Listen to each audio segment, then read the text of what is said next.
जिसका मुझे था इंतजार दोस्तों, जैसा कि आपको पता होगा, एमपी बोर्ड ने कक्षा 12वीं के सभी विषय का मॉडल पेपर जारी कर दिया है एमपी बोर्ड एग्जाम 2025 की तैयारी के लिए।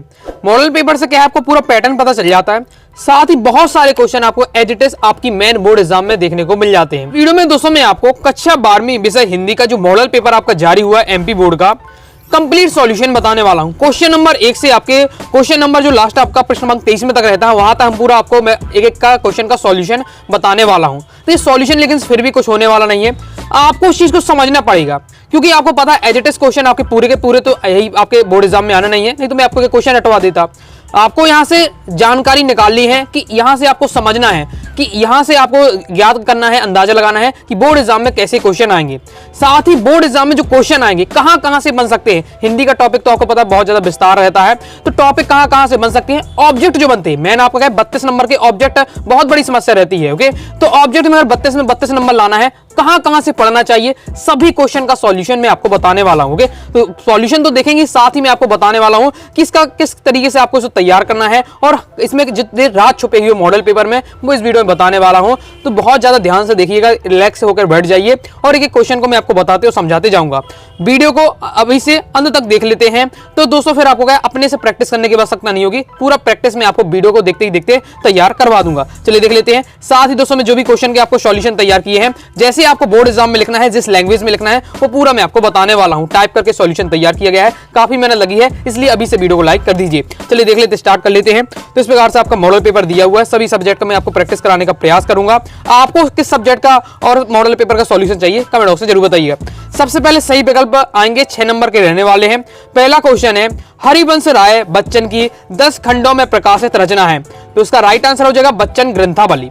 क्वेश्चन कहां से बना इसकी बात करते हैं। तो ये दोस्तों आपको पता होगा, जब भी आपका चैप्टर स्टार्ट होता है तो चैप्टर स्टार्ट होने के पहले आपको क्या है, लेखक के बारे में थोड़ा बहुत बताया जाता है, उसकी रचनाएं और उसको कौन कौन से पुरस्कार मिले, वहीं उसकी क्या है कुछ प्रसिद्ध रचनाएं भी बताई जाती हैं।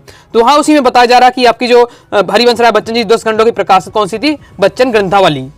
ओके, मैं आपको दिखा भी देता हूं। देखिए आपका ये चैप्टर स्टार्ट होता है एनसीईआरटी बुक में, यहाँ लिखा हुआ है बच्चन ग्रंथावली 10 खंडों में प्रकाशित है। ये सब मैं क्यों दिखा रहा हूँ, उसका रीजन क्या है, मैं आपको डायरेक्ट आंसर बताकर भी आगे बढ़ सकता हूँ। रीजन ये है कि आपको एजेटिस क्वेश्चन तो आएगा नहीं, लेकिन इसी टाइप से आपका है बोर्ड एग्जाम में भी आपका आएगा। तो आप समझ गए होंगे कि बोर्ड एग्जाम में 1-2 क्वेश्चन आपके जो चैप्टर के आगे दिए हैं वहां से बनते हैं। तो आपको क्या है, इस प्रकार से आपको एनसीईआरटी बुक उठाना है और उस चीजों को इस टाइप की जो इंपॉर्टेंट आपको अपने से लगे अंडरलाइन करते जाइएगा। मुझसे कहेंगे तो मैं आपको क्या है एक बार बुक का भी रिवीजन करा दूंगा। ओके, फास्ट ही। श्रृंगार शांत एवं करुण रस में विशेष रूप से पाया जाता तो माधुर गुण पाया जाता। व्याकरण क्वेश्चन है, तो व्याकरण में आपको कंप्लीट करा ही चुका हूं।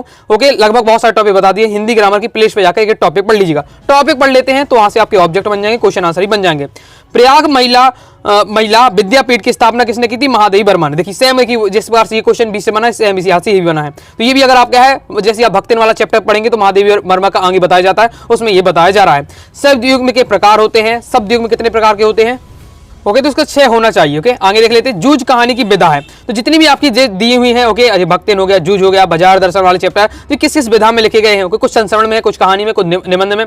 तो ये अगर जूझ की हम बात करते हैं तो एक उपन्यास है, लेकिन आत्मकथ्य उपन्यास है। ओके, जिसमें क्या है लेखक अपने बारे में बताता है। आपने जूझ कहानी पढ़ी भी होगी, तो लेखक जो बताता है वो अपने बारे में बताता है, इसलिए आत्मकथ्य हो गया और एक उपन्यास भी हो गया, इस टाइप से। ओके, समाचार लेखन में का प्रवेश द्वार माना जाता शीर्षक को। ओके, किस प्रकार समाचार लेखन का तरीका क्या होता है। समाचार जब पत्र आप देखते होंगे तो सबसे पहले आपको क्या है, उसका टाइटल मिलता होगा। टाइटल के शीर्षक के बाद आपका क्या आता है, फिर इंट्रो आता है, इंट्रोडक्शन दिया जाता है, किसी भी चीज का इंट्रो दिया जाता है। जैसे हम निबंध लिखते हैं तो निबंध में आप सबसे पहले शीर्षक लिखते हैं कि पर्यावरण प्रदूषण का है, विद्यार्थी जीवन अनुशासन का है, इस बार से आप शीर्षक लिखते हैं, फिर उसका इंट्रोडक्शन लिखते हैं यानी प्रस्तावना लिखते हैं, फिर उसकी बॉडी आती है, फिर समापन होता है। तो ये असली क्रम होता है। क्वेश्चन को घुमा भी दिया जा सकता है कि अंतिम द्वार क्या होता है, अंतिम पद क्या होता है, तो फिर समापन होता है। ओके, इस बार तो शीर्षक आता है, फिर इंट्रो आता है, फिर बॉडी आता है, फिर समापन होता है, ये क्रम रहता है। ओके, आगे देख लेते हैं। समझना जरूरी है, जिस तरीके से मैं आपको बता रहा हूं मॉडल पेपर का असली उपयोग ऐसे ही करना है। डायरेक्ट आपने लिया आंसर पढ़ लिए, पता नहीं कि क्या क्वेश्चन पूछे जा रहे हैं, कहां से लिया जा रहा है, तो ये सब अंदाजा नहीं लगा पा रहे हैं, तो मॉडल पेपर सॉल्यूशन करने का कुछ मतलब नहीं है। ओके, तो रियल जो तरीका है मैं आपको बता रहा हूं और ऐसे ही आपको पढ़ना है। तो फिर आपका आ जाता है रेगिस्तान की पूर्ति। पतंग कविता में मृदंग शब्द का अर्थ होता है ढोलक की तरह क्या है, एक बाजा होता है। सहृदय के हृदय में स्थित अस्थायी भावों को क्या कहते हैं, संचारी भाव। स्थायी है तो स्थायी भाव, अगर आपके जो भाव है वो स्थायी है तो स्थायी भाव, अस्थायी है तो क्या है, संचारी भाव होता है।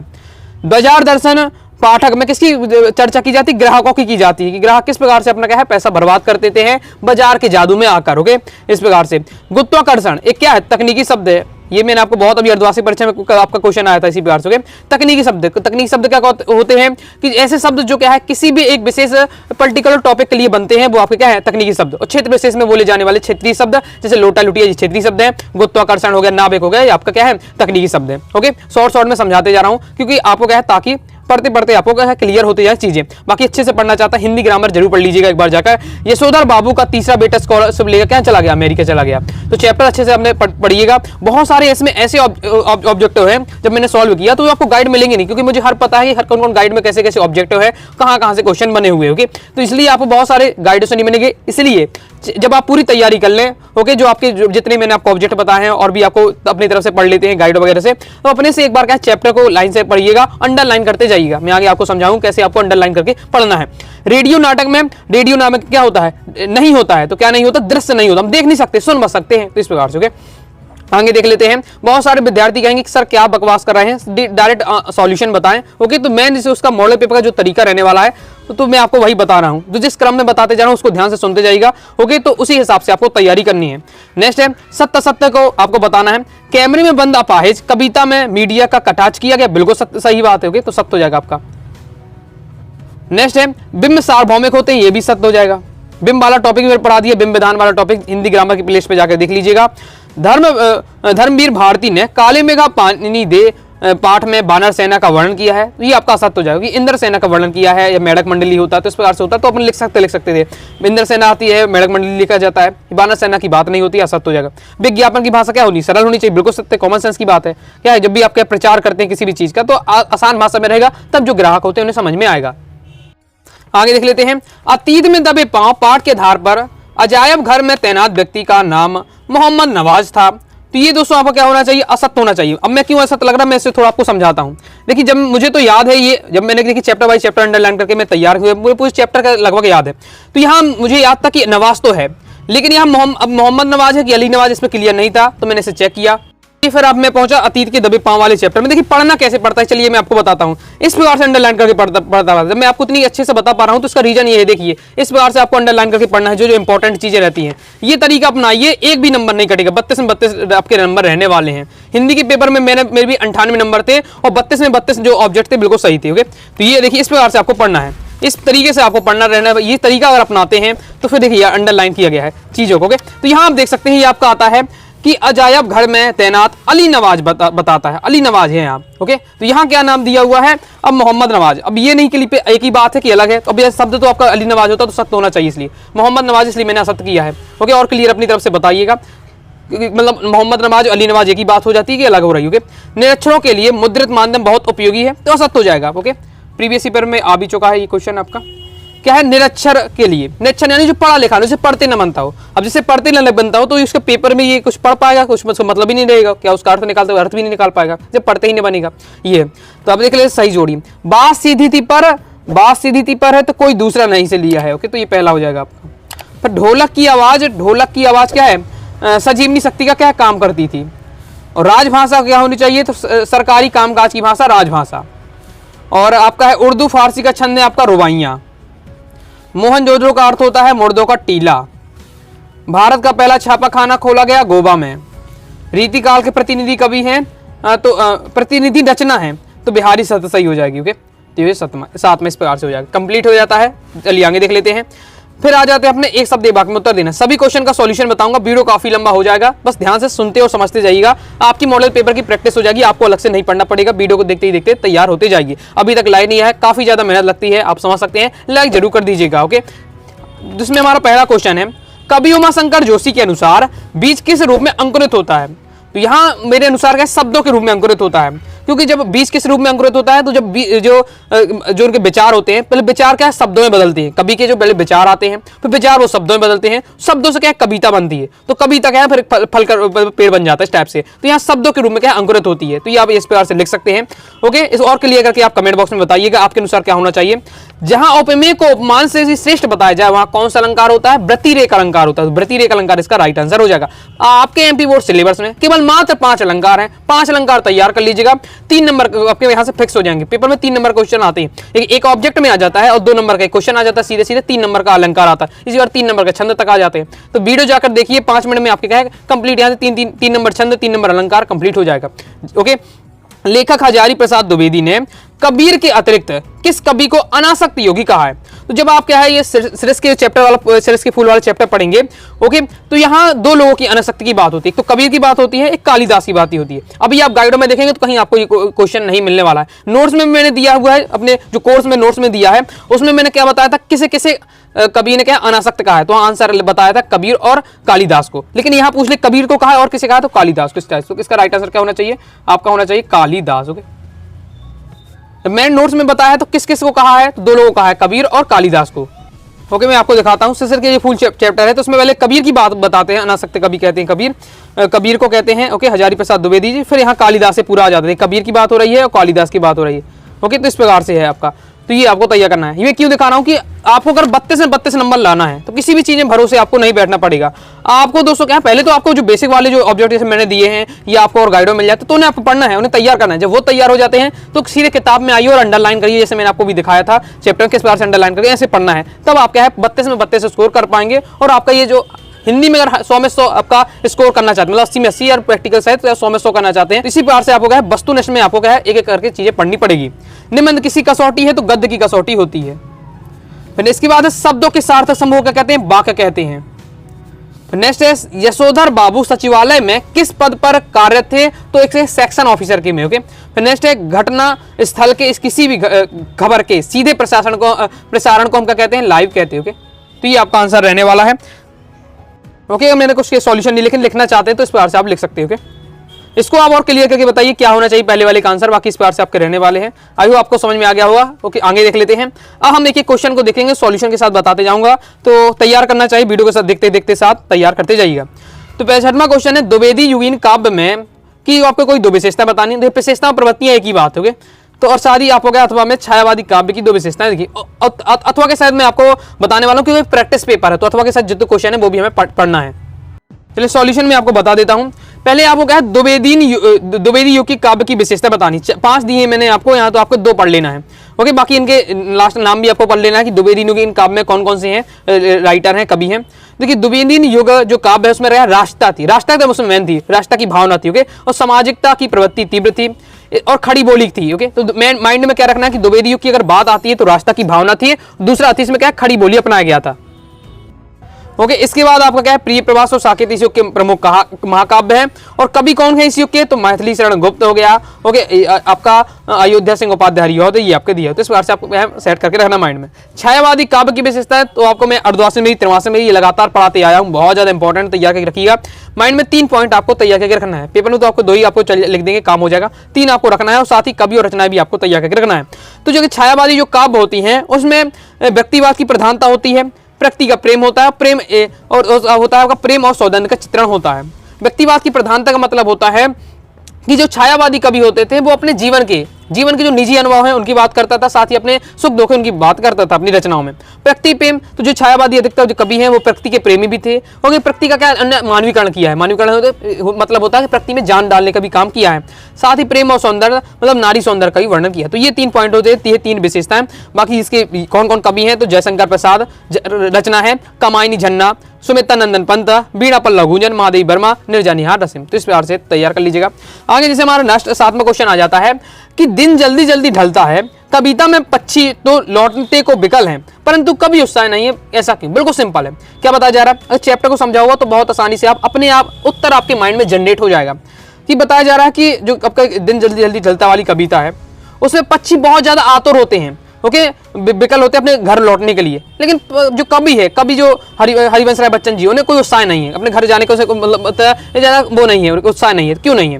बिल्कुल सिंपल आंसर है, इस कविता में पक्षी अपने घरों को लौटने के लिए विकल हो रहे हैं, विकल यानी व्याकुल हो रहे हैं, परंतु कभी है उसमें उत्साह नहीं है। इसका कारण यह है कि पक्षियों के बच्चे उनका इंतजार कर रहे हैं कभी, लेकिन जो पक्षियों के बच्चे वो इंतजार कर रहे हैं, इसलिए जो पक्षी है वो अपने बच्चों से मिलने के लिए विकल हो रहे हैं। ओके, लेकिन जो कवि है वो अकेला है, ओके सिंगल है, उसकी प्रतीक्षा करने वाला कोई नहीं है, इसलिए उसके मन में घर जाने के प्रति कोई उत्साह नहीं। बिल्कुल सिंपल दिया हुआ, इसी टाइप इतना ही लिखना है, पेपर में कितना लिखना है उतना ही लिखना है, इसलिए मैंने ये आंसर तैयार किया है, आंसर शीट इसलिए तैयार की है आपको मैं बता सकूं कितना आपको पेपर में लिखना चाहिए, बस इतना पर्याप्त रहता है। अथवा में क्वेश्चन है, छोटा मेरा खेत कविता में आधार पर काव्य रचना के संदर्भ में अधड़ और बीज क्या है?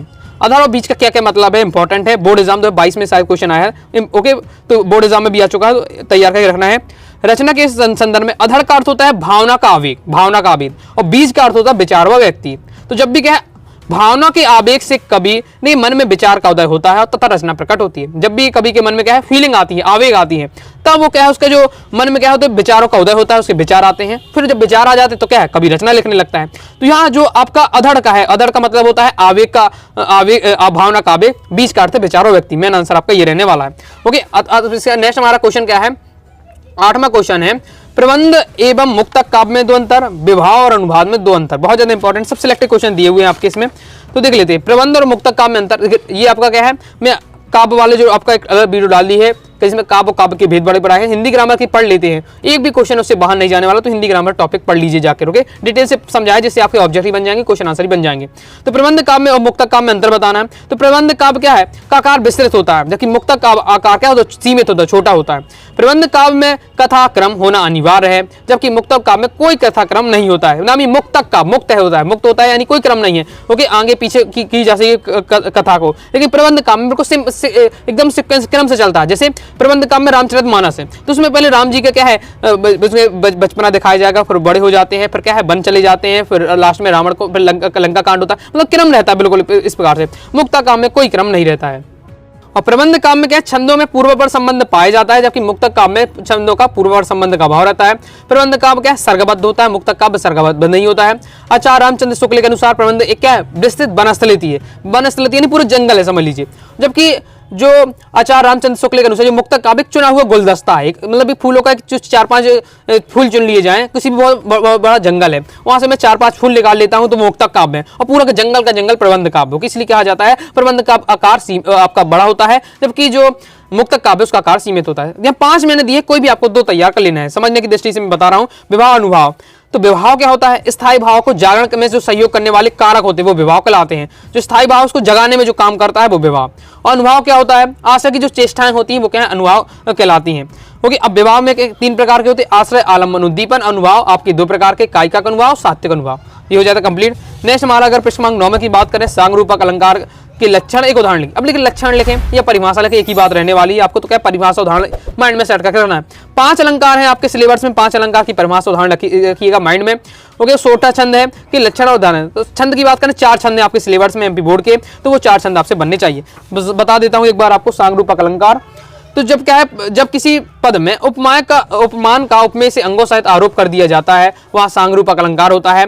जैसे उदित उदयगिरी मंच पर बलुवर बार पतंग, बिकसे संत सरोज सब, हर से लोच मृंग, इस प्रकार से रहने वाला। अगर आपको डिफिकल्ट लगता है तो और देखिए, लेकिन शुरुआती जब आप पढ़ेंगे, जैसे मुझे याद है तो मुझे बहुत ज्यादा इजी लगेगा, लेकिन अब शुरुआती जब आप पढ़ेंगे, जब मैं भी पढ़ता था तो बहुत ज्यादा डिफिकल्ट लगता कि भाई कैसे याद होगा। तो बार बार आपको पढ़ना है, कॉपी में लिखना है, लिख लिख कर प्रैक्टिस करिए, याद हो जाएगा। उदाहरण में मेहनत होती है, परिभाषा तो आप क्या है 2-3 बार पढ़ेंगे, याद हो जाएगा। सोटा छंद आपको पूछा जा रहा है, तो सोटा छंद पहले याद रखना है, दोहा का उल्टा होता है, ऑब्जेक्ट में अक्सर पूछा जाता है। और इसके जो सोटा छंद होता है विषम चरणों में, विषम यानी पहले और तीसरे में 11-11 मात्राएं, सम चरण यानी दूसरा चौथे में 13-13 मात्राएं होती हैं। और ये आपको उदाहरण दिया है, तैयार करके आपसे रख लेना है। आगे देख लेते हैं, आगे नेक्स्ट प्रश्न 10वां से क्या पूछा जा रहा है, हिंदी निबंध के विकास को कितने भागों में विभाजित किया गया है, नाम लिखिए। अथवा शुक्ल युग के निबंध की कोई 2 विशेषताएं आपको पूछी जा रही हैं। तो पहले हिंदी निबंध के विकास को कितने कालों में विभाजित किया गया है, तो ये आपका दिया हुआ है कि 4 युगों में विभाजित किया गया है। भारतेंदु युग, द्विवेदी युग, शुक्ल युग और शुक्लोत्तर युग, ये है। तो ये आप याद रखिएगा, हिंदी निबंध साहित्य, निबंध की बात हो रही है, हिंदी में निबंध साहित्य की बात हो रही है। तो 4 कालों में बांटा गया है, भारतेंदु युग, द्विवेदी युग, शुक्ल युग, शुक्लोत्तर युग। इसी प्रकार हम बात करें, अथवा में हमारा क्वेश्चन है, शुक्ल युग के निबंध की 2 विशेषताएं बतानी है। तो शुक्ल युग में जो क्या में समसामयिक विषयों पर निबंध लिखे गए थे, मतलब उसी से समय, जो समसामयिक मतलब उसी के समय पर। ओके, इस युग में आत्मसम्मान से जुड़े विचार और स्वतंत्रता संग्राम से संबंधित निबंध लिखे गए। इस निबंधों की भाषा सशक्त, पूर्ण और साहित्य प्रभावपूर्ण थी, शैली परिमार्जित एवं विषयों के अनुरूप। तो ये आपका दिया है, कोई भी 2 आपको तैयार करके रखना है। आगे देख लेते हैं। आगे नहीं तो हमारा क्वेश्चन है, नेक्स्ट हमारा क्या क्वेश्चन है, महादेवी वर्मा ने स्वयं व भक्तिन के मध्य किस प्रकार संबंध को नकारा, लिखिए। ये बोर्ड एग्जाम क्वेश्चन आ चुका है, बोर्ड एग्जाम 23 में शायद क्वेश्चन आया है, ओके, प्रीवियस ईयर में। तो फिर नेक्स्ट है, अथवा में पहलवान की ढोलक पाठ के आधार पर लिखिए ढोलक की आवाज का पूरे गांव पर क्या असर होता था। तो इसका आंसर किस बार से रहने वाला है कि महादेवी वर्मा ने स्वयं भक्तिन के मध्य सेवक स्वामी के संबंध को नकारा है। मतलब देखिए जो महादेवी वर्मा है, आपको पता है जो भक्तिन थी उनके यहाँ काम करने वाली थी, एकदम नौकरानी थी, ओके। तो यहाँ क्या है, मतलब यहाँ क्या कहलाए, जो महादेवी वर्मा वो सेवक स्वामी कहलाई, और जो भक्तिन है क्या कहलाई, भक्तिन थी वो क्या उनकी सेवक कहलाई, उनकी सेविका कहलाई। तो यहाँ जो महादेवी वर्मा ने कहा है कि जो सेवक स्वामी का हमारा संबंध है वो संबंध को नकारा है, वो संबंध नहीं है, क्योंकि वह भक्तिन से असंतुष्ट होने पर भी उसे सेवा से हटा नहीं सकती थी, भक्तिन भी उसे नहीं छोड़ सकती थी। क्योंकि सेवक स्वामी में क्या होता है कि अगर जो स्वामी उसे पसंद नहीं आ रही सेवा तो भगा देता है, ओके। लेकिन यहाँ भक्तिन से अगर दुखी भी हो जाती है, असंतुष्ट रहती थी, फिर भी उसे क्या नौकरी से हटा नहीं सकती थी, ओके, उसे भगा नहीं सकती थी, साथ ही भक्तिन भी क्या उन्हें नहीं छोड़ सकती है। मतलब एकदम एकदम एकदम बॉन्डिंग उनकी बहुत ज्यादा हो गई थी। तो इस प्रकार के संबंध को नकारा, सिंपल है, इतना ही आपको 2 लाइन में बताना है। अथवा है कि आपका जो ढोलक की आवाज का पूरे गांव में क्या असर होता था। ढोलक की आवाज सुनकर पूरे अर्धमृत औषधि उपचार पत्त विहीन प्राणियों के सजीवनी शक्ति बढ़ देती थी। मेन काम क्या होता था, ढोलक की आवाज थी लोगों में क्या जान डाल देती, सजीवनी शक्ति के रूप में काम करती थी, सजीवनी बूटी के रूप में काम करती थी। बूढ़े बच्चे और जवान शक्तिहीन आंखों में क्या दंगल का दृश्य नाचने लगता था। मतलब जब ढोलक की आवाज सुनते थे तो उनके मन में क्या दंगल की जो नजारा उनके सामने आने लगता था। स्पंद शक्ति शून्य स्नायुओं में बिजली दौड़ने लगती थी। ढोलक की आवाज के कारण ही गांव में मरते हुए प्राणियों की आंखें मुद समय कोई क्या तकलीफ नहीं होती थी और वे क्या मृत्यु से भी नहीं डरती थी। तो ये सब आपको बताया जा रहा है कि ढोलक की आवाज का पूरे गांव में क्या असर होता था। इंपॉर्टेंट है, प्रीवियस पेपर में ये भी क्वेश्चन आ चुका है। कंप्लीट हो जाता है, आगे देख लेते हैं। ओके, आगे बढ़ने से पहले तो बताना चाहूंगा प्रॉपर तैयारी करना। हिंदी विषय की अभी भी टाइम है, काफी समय है आपके लिए। ओके, एक आपके लिए मैं आपको पता है हिंदी तो मैं आपको केवल 2 हफ्ते में कंप्लीट करा देता हूं, फिर भी आपके पास 1 महीने से ज्यादा आपके पास समय है अभी। तो बोर्ड एग्जाम की प्रॉपर तैयारी करना चाहते हैं, कुछ भी तैयारी नहीं है तो फिर भी आप क्या तैयारी कर सकते हैं, अभी समय है। दोस्तों अगर मेरे साथ जुड़ जाते हैं तो आप तैयारी कर लेंगे। अगर आप कहेंगे पेपर के 2-3 दिन बाद आप कहें कि सर आप मेरी तैयारी करा दीजिए, तो वो पॉसिबल नहीं होता थी। ओके, तो अभी अगर आज टाइम है तो कोर्स को ज्वाइन कर लीजिएगा। ओके, कोर्स में मिलेगा क्या, हिंदी की पूरी तैयारी करा दी जाएगी, सब इंपॉर्टेंट क्वेश्चन रहने वाले, ग्रामर सेक्शन भी और बुक का भी रहने वाला है, किस टाइप से और क्वेश्चन बन सकते हैं। साथ ही मैंने कई प्रकार के मॉडल पेपर तैयार किए, ये तो हो जाता है। ओके, लेकिन मैंने 3-4 मॉडल पेपर ही तैयार किए हैं, जिन्हें केवल बस उन्हें बस तैयार कर लेते हैं तो भी आप क्या है बोर्ड एग्जाम में हाई स्कोर कर लेंगे। ओके, हिंदी में अगर दिक्कत आ रही तो हिंदी कोर्स को जरूर ज्वाइन करिएगा। कोर्स को ज्वाइन करने के लिए 9039534479 इस दिए व्हाट्सएप में मैसेज करना है। कोर्स के बारे में जानकारी ले सकते हैं और कोर्स को ज्वाइन कर सकते हैं। ओके, प्रॉपर तैयारी करा दूंगा। जब मैं आपको फ्री में नॉर्मल तरीके से यूट्यूब पर इतना बता रहा हूं तो आप समझ सकते हैं कोर्स में क्या मटेरियल रहने वाला है। जो भी आपको मटेरियल दिया जाएगा 1 नंबर का दिया जाएगा। आप एग्जाम में आपको सॉल्यूशन आप देख ही सकते हैं, टाइप करके मैं आपको बता रहा हूं। ओके, तो अब नेक्स्ट हमारा क्वेश्चन है, निम्नलिखित वाक्यों को शुद्ध करना है। तो मैं आपको यह शुद्ध अशुद्ध वाला ऑब्जेक्ट अभी आपको पढ़ाया है यूट्यूब पर, उसे भी आप देख लीजिएगा और वाक्य परिवर्तन देख लीजिएगा। तो शुद्ध वाक्य में क्या है, एक चाय का प्याला लाओ, उसके सामने गहरी समस्या है। क्या वो सब हो सकता है, देखिए एक चाय का प्याला लाओ, तो एक चाय का नहीं हो सकता, एक चाय का नहीं हो सकता, एक प्याला हो सकता है। एक प्याला लाओ मतलब एक कप लाओ, एक कप लाओ चाय का, एक चाय कप लाओ। ओके, तो ये नॉर्मल अपन बोलते हैं एक चाय कप लाओ, लेकिन ये शुद्ध है एक कप चाय का लाओ, ये सही है। सॉल्यूशन किस प्रकार से होगा, एक प्याला चाय का लाओगे, पर उसके सामने एक गहरी समस्या है। तो समस्या होती गहरी नहीं होती है, एक बड़ी समस्या होती है। कहते हैं बहुत बड़ी समस्या है, तो इसका सही होगा इसके सामने बड़ी समस्या। तो वाक्य परिवर्तन अगर देखना है तो क्या है, ये बिल्कुल सिंपल है। मोहन पुस्तक पढ़ रहा है, प्रश्नवाचक बनाना है। प्रश्नवाचक बनाना बिल्कुल आसान है, आगे क्या जोड़ देना है, पीछे क्वेश्चन मार्क लगा देना, बन जाएगा। तो क्या जोड़ दिया, क्या मोहन पुस्तक पढ़ रहा है, पीछे क्वेश्चन मार्क जरूर लगाना, नहीं तो फिर प्रश्नवाचक थोड़ी कराएगा। ओके, तो वह भोजन करके विद्यालय जाता है, संयुक्त वाक्य बनाना। तो ये मैंने रचना के आधार पर 3 प्रकार के वाक्य होते हैं, सरल संयुक्त मिश्र। ओके, तो ये भी मैंने बता दिया कैसे क्या आपको तैयार करना है, बनाना है। ओके, ट्रिक भी मैंने बताई है, वीडियो जाकर देखिएगा हिंदी ग्रामर। ओके, देखिए सिंपल होता है। संयुक्त वाक्य अगर मिश्र वाक्य बनाने पेपर में आता है, एक सिंपल वाक्य दिया जाता है तो उसे क्या 2 टुकड़ों में तोड़ना है। 2 टुकड़ों के तोड़ने के बाद उसमें जो उसकी संयुक्त वाक्य की पहचान वगैरह ट्रिक वगैरह होती है वो आपको सेट कर दे और हो जाता है। ये इसकी क्या संयुक्त वाक्य होती है। ओके, जैसे जैसे वैसे तब जब, ये होती है मिश्र वाक्य। तो यहाँ संयुक्त बताना वाक्य बनाना और लगा के पहले तो एक सेंटेंस को 2 टुकड़ों में तोड़ना है, बीच में फिर और लगा देना। तो वह भोजन करके विद्यालय जाता है, तो वह भोजन करता है एक सेंटेंस, फिर विद्यालय जाता है दूसरा सेंटेंस, और बीच में क्या और लगाया गया है, संयुक्त वाक्य पहचान होती है और। ओके, तो वह भोजन करके करता है और विद्यालय जाता है, इस प्रकार से आपका रहने वाला है। आगे नेक्स्ट देख लेते हैं। तो नेक्स्ट हमारा आ जाता है राष्ट्रभाषा की। आपको क्या है, 2 विशेषताएं बतानी है, फिर आपको निपात शब्द का प्रयोग करके वाक्य बनाना है। देखिए निपात शब्द कई प्रकार के होते हैं, जैसे तक, भी, केवल। ओके, ये सब आपके ही, तो ये निपात शब्द हैं, इनका आपको प्रयोग करके आपको वाक्य बताना है। चलिए मैं बता देता हूँ। पहले राष्ट्रभाषा की 2 विशेषताएं, तो ये राष्ट्रभाषा राजभाषा की विशेषताएं और उनमें अंतर तो तैयार करके आपको रखना चाहिए। ओके, चलिए देख लेते हैं राष्ट्रभाषा की 2 विशेषताएं, जैसे कि यह राष्ट्र की संपर्क भाषा होती है, इसका अपना साहित्य होता है। राष्ट्रभाषा राजभाषा टॉपिक पढ़ा दिया है, मुहावरे लोकोक्ति पढ़ा दी, नेपाल शब्द भी पढ़ा दिए, मतलब शब्द वाला टॉपिक पढ़ा दिया, सब दिया हुआ है, आप जाकर पढ़ सकते हो प्ले लिस्ट पर जाकर। ये ओके, फिर राष्ट्र भाषा को शासन का संरक्षण प्राप्त होता है, इसलिए इसका विकास क्या तेजी से गति से होता है। राष्ट्रभाषा का संबंध राष्ट्र की अनेक भाषाओं से होता है। राष्ट्रभाषा को अंग्रेजी में क्या नेशनल लैंग्वेज कहा जाता है। ये सब दिए हुए विशेषता 2 तैयार कर लेना। फिर आपको क्या आपको क्या बनाकर लिखना है, तो ये तक का प्रयोग करना है। तो आपने फोन तक नहीं किया तो ये तक आया ना, ये चाप केवल का बनाना है। रामेश केवल पढ़ रहा है, रामेश केवल क्या पढ़ रहा है और कुछ नहीं करोगे, तो रामेश केवल पढ़ा, तो ये इस प्रकार से होगा। तो इस प्रकार से आपको प्रयोग करना। भी का आ जाते हैं, ओके, जैसे ही का आ जाता है तो आपको आज स्कूल जाना ही होगा, तो ये ही का प्रयोग हो जाता है। ओके, भी का प्रयोग आता था, आप भी यहाँ आइए, आप आइए, आप भी यहाँ आइए, तो ये आप इस प्रकार से आपको एक बार देख लेना। ओके, किस प्रकार से रहता है। आगे नेक्स्ट हमारे बितान से क्वेश्चन रहता है कि यशोधर बाबू की पत्नी समय के साथ ढल सकने में सफल होती है, लेकिन यशोधर बाबू असफल, ऐसा क्यों? लिखी बहुत ज्यादा इंपॉर्टेंट है। और स्वयं कविता रचने का आत्मविश्वास लेखक के मन में कैसे पैदा हुआ। जितने मैं क्वेश्चन बता रहा हूँ सब आपको मैंने क्या है इंपॉर्टेंट क्वेश्चन में आपको दिए हुए कोर्स में, एक बार आप पढ़े होंगे तो फिर आपको बहुत ज्यादा आसान लगा होगा। कोर्स वाले स्टूडेंट के मैसेज भी आए थे कि क्या बहुत ज्यादा मॉडल पेपर आसान है, और जबकि वही बहुत सारे विद्यार्थी कह रहे हैं कि थोड़ा डिफिकल्ट लग रहा है। ओके, तो पढ़ने के ऊपर डिपेंड करता है, कोई चीज कठिन और आसान नहीं होती है। जिससे बन जाता है उसके लिए आसान है, और जिससे नहीं बनता उसके लिए कठिन है। तो आपके पढ़ने के ऊपर डिपेंड करता है। ओके, तो ये आप देख सकते हैं यशोधर बाबू पत्नी की जो पत्नी है उस समय के साथ ढल सकने में सफल हो जाती है, यशोधर बाबू नहीं, क्यों?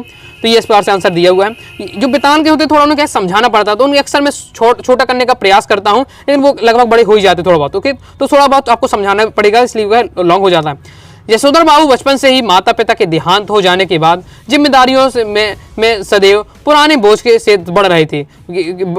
ओके, अतः वे क्या है, ओके, इसके बाद यहाँ से आपका रहने वाला है, अतः वे उन परंपराओं को छोड़ नहीं सके। मतलब क्या बचपन से ही क्या उनके माता पिता का देहांत हो गया, तो बचपन से उनके सिर पर क्या जिम्मेदारियां आ गई। ओके, तो वो अपने पुराने विचारों से बड़े हुए। ओके, तो इसलिए वे अपनी परंपराओं को नहीं छोड़ सके। जबकि यशोधर बाबू परंपरा में क्या है, किसनदा, यहाँ दा हो जाओगे, दा के अधिक प्रभावित थे। जबकि उनकी पत्नी अपने बच्चों के साथ खड़ी दिखाई देती है, अपने बच्चों के आधुनिकता दृष्टिकोण से प्रभावित होती है। बेटी के कहे अनुसार नए कपड़े पहनती है, बेटी के किसी यहाँ हो जाए किसी मामले में दखल नहीं कर देती हैं। यशोधर समय के साथ बाबू की पत्नी समय के साथ परिवर्तन होती है, लेकिन यशोधर बाबू अभी भी क्या है परंपराओं में किसनदा के संस्कारों से चिपके हुए थे। तो इस प्रकार से रहने वाला है। स्वयं कविता रचने का आत्मविश्वास लेखक के मन में कैसे पैदा हुआ, तो इसका सिंपल है, इस टाइप से रहता है कि लेखक जब देखता है कि जो हमारे जो टीचर हैं, हमारे टीचर भी हैं, तो वो ये क्या है एक नॉर्मल तरीके से वो भी लिख पा रहे हैं, क्यों? जबकि उनके पास वही उनके 2 हाथ उनके भी पैर हैं, मतलब एक हाड़ मांस का पुतला का है, वो भी है, लेकिन वो कर लेते तो मैं भी कर लूंगा। तो इस प्रकार से उनका आत्मविश्वास आ जाता है। लेखक की पाठशाला में मराठी के अध्यापक सौदागर कविता अच्छे रसक, यहाँ हो जाएगा रसक और मर्मज्ञ थे। बे कक्षा में स्वर कविता का पालन करते थे। छंद हो जाता है आपका यहाँ लय, गति, अवरोह आदि का उन्हें ज्ञान कराते थे। लेखक इनकी देखरेख में बहुत प्रभावित हुआ। सौदागर ने उन्हें अन्य कविताओं के बारे में बताया, वह स्वयं कवि थे। कौन? लेखक। ओके, इसके बाद आनंद को भी यह विश्वास हुआ कि क्या विश्वास हुआ जो कवि है कभी भी उसी तरह का एक आदमी है। इस तरह उनके मन में स्वयं कविता रचने का आत्मविश्वास आया। ओके, कविता यहाँ इसके बाद हो गया कविता, ये इसके आगे रच लेने का आत्मविश्वास पैदा हुआ। ओके, इस प्रकार से आपका रहने वाला है। आगे नेक्स्ट हमारा क्वेश्चन है, इंटरनेट पत्रकारिता की लोकप्रियता के 2 कारण लिखिए। इंटरनेट पत्रकारिता क्यों प्रसिद्ध? बहुत ज्यादा आसान है कि जो कि आपको खबरें हैं वो तुरंत मिल जाती है। ओके, तो इसकी खबरें क्या बहुत तेजी से पहुंचती हैं और इसमें सूचनाओं को लगातार अपडेट होता है, नई हमें चीजें मिलती हैं हमेशा तुरंत। इंटरनेट पत्रकारिता आप तुरंत अभी यूट्यूब पर जाएंगे सर्च करेंगे तुरंत आपको नई अपडेट मिल सकती है।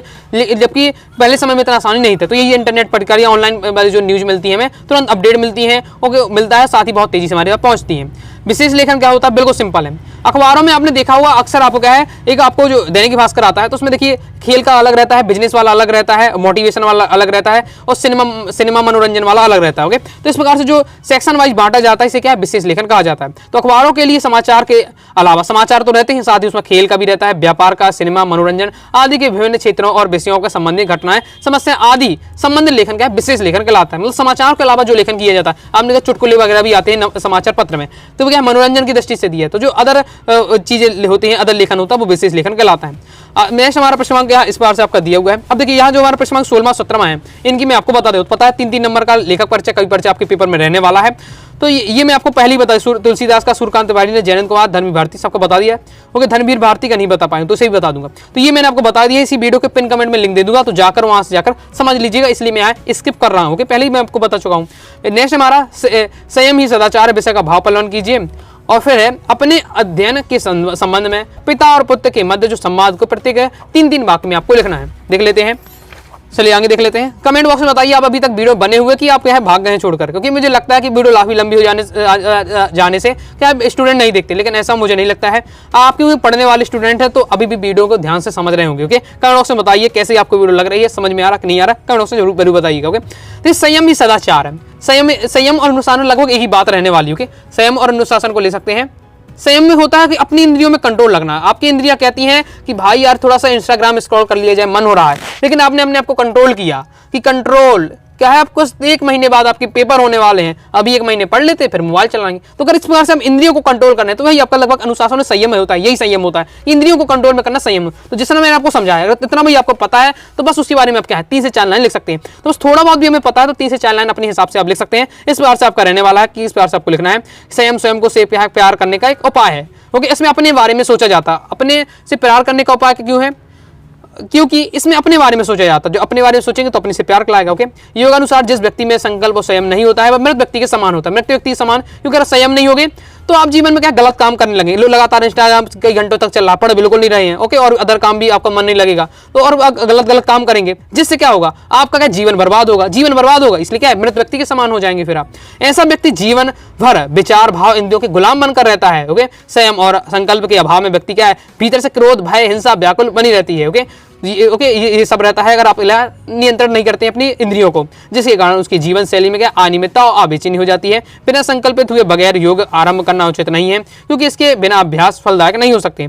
संकल्प है तो संयम होगा। पहले आपको दृढ़ निश्चय करना पड़ेगा। जैसे मुझे सुबह उठना है पहले आपको दृढ़ निश्चय करना पड़ेगा, फिर उसकी क्या लगातार अभ्यास करना पड़ेगा। इस प्रकार से आपको बताया जा रहा है। फिर आपका सम्मान लेखन। सम्मान लेखन तो बिल्कुल आसान होता है। सम्मान लेखन यानी गप्प लेखन होता है। गप्प आपको बतानी है कि बातचीत चल रही है, वो सिंपल लिखना है। किस किस के बीच लिखना है? पिता और पुत्र के बीच पढ़ाई को लेकर लिखना है। ओके, पिता पुत्र के अध्ययन को लेकर लिखना है। तो अब किसी बार से आप लिख सकते हैं, सबका अलग अलग हो सकता है और ये लगभग राइट रहता है। इसमें तो पूरे नंबर आपको तुरंत मिलने वाले हैं।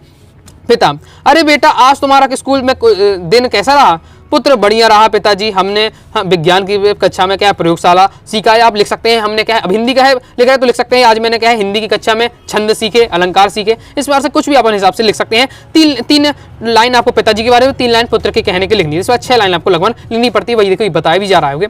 इसी बार से आपका दिया अपने हिसाब से कुछ भी लिख सकते हैं, बस तरीका आपको ये रहने वाला। पहले पिता ने कहा, फिर पुत्र ने कहा, फिर पिता ने पुत्र ने। जिस तरह चुटकुला भी अगर देखा होगा आपने पेपर वगैरह में आते तो इसी बार से रहता है। ओके, तो ये आपका दिया हुआ बिल्कुल सिंपल दिया हुआ, अपने हिसाब से आप लिख भी सकते हैं।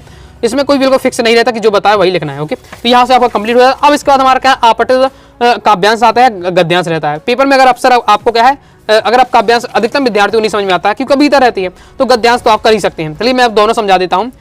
तो यहाँ आपका है गिरिराज हिमालय से भारत का कुछ ऐसा है नाता, इतनी ऊंची इसकी चोटी सकल धरती का ताज। इस बार से आपका दिया हुआ है। पहला है कि उपयुक्त काव्यांश का उचित शीर्षक, मतलब किसकी बारे में बात हो रही है। तो हमने देखा कि हिमालय की बात हो रही है, तो गिरिराज लिखा है या पर्वतराज लिखा है, तो लिख सकते हैं आप हिमालय बस लिख दे तो राइट आंसर है। पर्वतराज हिमालय लिख दे तो सही है, गिरिराज हिमालय लिख दे तो सही, मतलब अपने हिसाब से लिख सकते हैं। तो हिमालय आपको मेन इसका आंसर रहने वाला है, क्योंकि हिमालय की बात हो रही है, हिमालय पर्वत की बात हो रही है। कवि ने सकल धरती का ताज किसे कहा, तो लिखी लाइन डायरेक्ट आती है सकल धरती का ताज है, मतलब इसकी ऊंची चोटी है। तो सकल धरती का ताज किसे कहा गया, हिमालय को कहा गया। क्यों कहा गया है, क्योंकि इसकी चोटी क्या जो चोटी है वो सबसे ऊंची है। पर्वतराज का सिर और क्या है चरण कहाँ है, तो यहाँ लाइन आती है डायरेक्ट।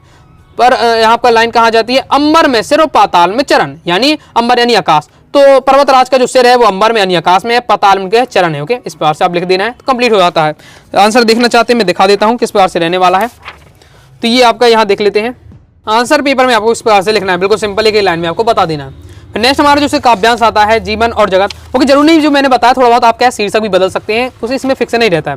फिर इस प्रकार से आपका दिया हुआ है जीवन में और जगत में सुखी और शांत बनाने मधुर, मतलब इसमें पढ़ेंगे पूरा मीठे वचन है, मधुर भाषी, मतलब क्या है मधुर बोलने की बात हो रही है। और मधुर बोलने से क्या फायदा मिलता है हमें अपने अगर समाज में हम क्या मधुर बोलते हैं, हमारी बाड़ी मीठी होती है तो हमें क्या फायदा मिलता है उसकी बात हो रही है। ओके, तो सामने वाले को क्या फायदा होता है उसकी बात की रही। तो पहले उपयुक्त गद्यांश का शीर्षक तो आप क्या लिख सकते हैं, मीठे वचन बोलने का फायदा, ये लिख सकते हैं। लाभ लिख सकते हैं, ये सिंपल कुछ नहीं आ रहा। मीठे वचन की बात हो तो मीठे वचन लिख दीजिए, मधुर वचन लिख दीजिए, मधुर भाषा की बात लिख देते, इस टाइप से लिख देते तो राइट आंसर होगा। लग भी उससे मैच होगा तो भी नंबर मिल जाते हैं।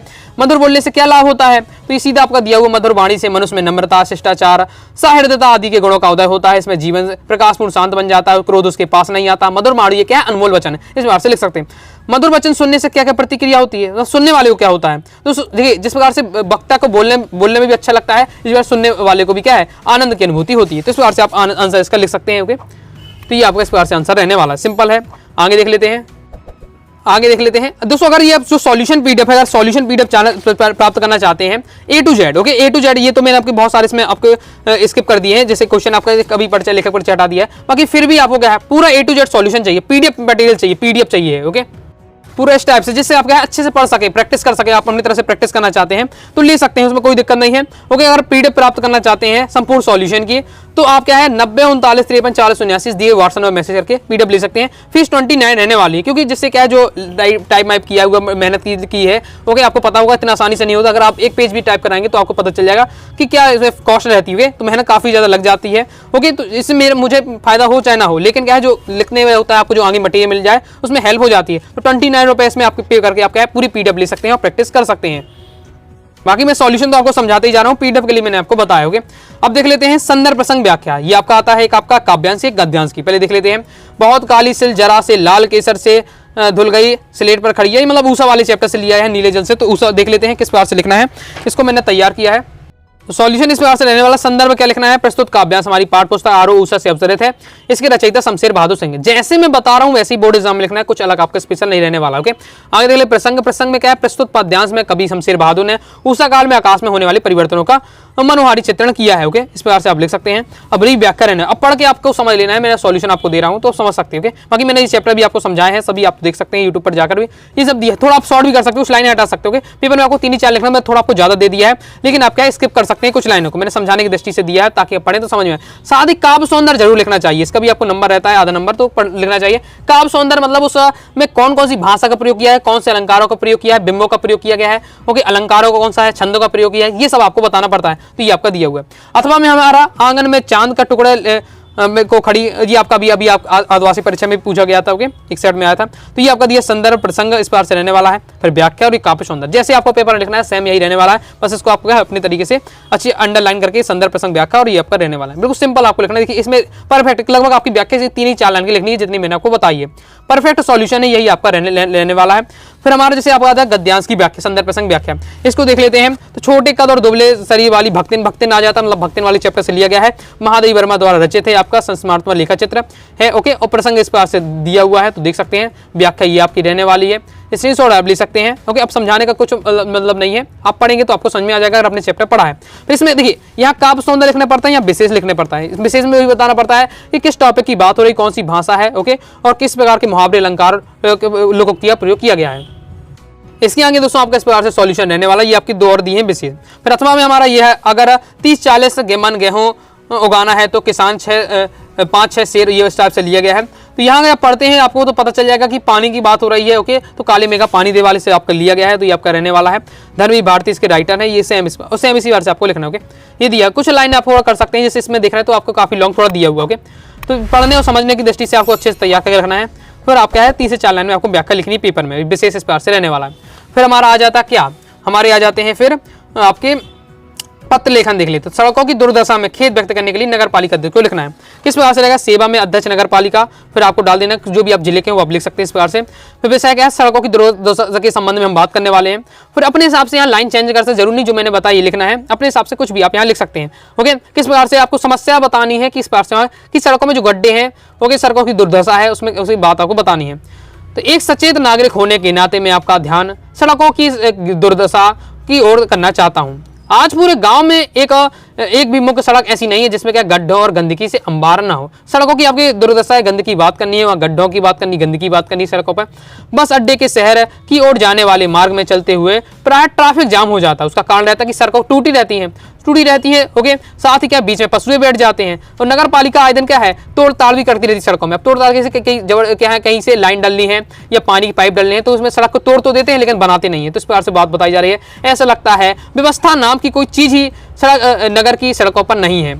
आपसे निवेदन है शीघ्र से आप व्यवस्था को ठीक करें, धन्यवाद। एक नागरिक जगदीप इस बार से दिनांक दिए, सिंपल लैंग्वेज दिया हुआ, इसी बार से आपको इतना ही पेपर में लिखना है। अथवा में है कि छात्रावास में रहकर अपनी पढ़ाई की संतोषजनक जानकारी दे तो पिताजी को एक पत्र लिखना है, इस बार से रहने वाला है। पहले आपको है शासकीय छात्रावास आपको डालना है अपने एड्रेस में, ओके, इंदौर मध्य प्रदेश, दिनांक इस पर, पूज्य पिताजी प्रणाम, फिर इस पर से आपको लिखना है। सिंपल लैंग्वेज में दिया हुआ है, पढ़ते ही आपको समझ में आ जाएगा। पत्र लेखन बढ़िया रहता है, पढ़ लीजिए एक बार, फिर अपनी लैंग्वेज में लिख सकते हैं। हिंदी में तो यही रहता है आपका, ओके। तो हिंदी एक ऐसा विषय फुल स्कोर कर सकते हैं, बस थोड़ा सा आप क्या है फोकस देते हैं, टाइम हल्का सा भी देते हैं, हल्का सा यानी 20-25 मिनट भी रेगुलर पढ़ रहे हैं तो आपका काम हो जाएगा। इस बार से आपका दिया हुआ है, सिंपल पढ़ते ही समझ में आ जाएगा, कंप्लीट हो जाता है। लास्ट में निबंध लेखन रहता है, तो निबंध लेखन की अलग से मैं आपको वीडियो और बना दूंगा ताकि आपको बता दूंगा कैसे लिखना है, क्या तरीका रहने वाला है, कौन कौन से इंपॉर्टेंट है, वो भी मैं आपको धीरे धीरे क्या है एक टॉपिक को लेकर मैं आपको निबंध लेखन ही बताते जाऊंगा, ओके। तो अपने हिसाब से आप देख सकते हैं। और बाकी और आपको किस टॉपिक पर निबंध लेखन चाहिए है कमेंट बॉक्स में बताइएगा, तो मैं आपको है स्पेशल निबंध लेखन की वीडियो भी कई सारी प्रोवाइड करा दूंगा। तो इस प्रकार से कंप्लीट सॉल्यूशन हो जाता है। वीडियो कैसी लगी कमेंट बॉक्स में जरूर बताइए, लाइक नहीं किया लाइक जरूर कर दीजिएगा, ओके, क्योंकि आप समझ सकते हैं मेहनत कितनी की गई होगी इस वीडियो के पहले से बनाने से पहले, ओके। तो लाइक जरूर कर दीजिएगा। साथ ही अगर प्रॉपर तैयारी करना है, हिंदी में ताबड़तोड़ तबाही मचानी है आपको बोर्ड एग्जाम में, तो आप क्या कोर्स ज्वाइन कर सकते हैं 90 39 53 40 79। और मॉडल पेपर के पूरे सॉल्यूशन की पीडीएफ भी चाहिए है तो उसे भी आप क्या है प्राप्त कर सकते हैं इस दिए गए व्हाट्सएप नंबर मैसेज करके, ओके। तो मुझे दोस्तों आशा होगी कि आपको वीडियो पसंद आएगी। वीडियो पसंद आएगा तो वीडियो को लाइक करके सब्सक्राइब जरूर कर दीजिएगा। साथ ही दोस्तों टेलीग्राम चैनल व्हाट्सएप चैनल को ज्वाइन कर लीजिएगा। कोई डाउट आता है कमेंट में आप जरूर पूछ लीजिएगा। इंस्टाग्राम में फॉलो करके रखिएगा। मिलते हैं नेक्स्ट वीडियो में, तब तक के लिए बाय बाय।